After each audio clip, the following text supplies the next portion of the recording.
UGC का मतलब ये है यूनिवर्सिटी ग्रांट कमीशन, हम्म। जो हायर एजुकेशन के इंस्टीट्यूट होते हैं उनके लिए गवर्न करती है यूजीसी। हम्म। तो यूजीसी में पहले एक नियम हुआ करता था कि रैगिंग पे प्रतिबंध लगाया, हाँ। और रैगिंग में प्रतिबंध लगाने के साथ साथ बैन कर दिया गया कि किसी भी तरह की रैगिंग के लिए उस इंस्टीट्यूट के प्राचार्य या डायरेक्टर जो भी होंगे वो जिम्मेदार। हम्म। अब इस जो यूजीसी द्वारा 13 जनवरी को एक गजट पास किया गया है, हम्म। 13 जनवरी 2026 को, हम्म। उसमें कुछ संशोधन किए गए। हाँ।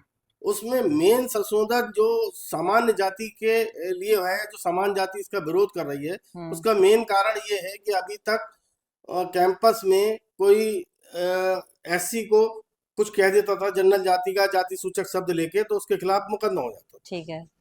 अब इसमें जो नया गजट बना है इसमें ओबीसी को भी शामिल कर लिया गया। हम्म। अब एससी और ओबीसी के लिए कोई कुछ कहेगा तो बचा कौन? बचा जनरल। कौन? जनरल। अगर जनरल पे किसी भी तरह का झूठा आरोप लगा के ओबीसी या एससी के छात्र ने कह दिया कि इन्होंने हमें जाति सूचक शब्द कहे, हाँ हाँ। तो उन पे मुकदमा हो जाएगा। अच्छा। यानी कि एक तरह से कैंपस में समान जाति अपने आप अपराधी हो गया।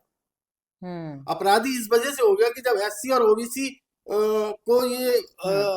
दे दिया गया कि आप जनरल कोई भी सामान्य जाति का कोई भी व्यक्ति किसी पे मतलब ओबीसी और एससी का कोई भी व्यक्ति सामान्य जाति पर आरोप लगा के उसके कैरियर को समाप्त कर सकता है। अगर वो पढ़ने में कितना भी अच्छा है, उसका फाइनल ईयर का स्टूडेंट है, हाँ। और किसी एससी जाति के छात्र ने उसकी शिकायत कर दी हम्म। कि साहब इन्होंने मुझे जाति सूचक शब्दों का प्रयोग किया, हम्म।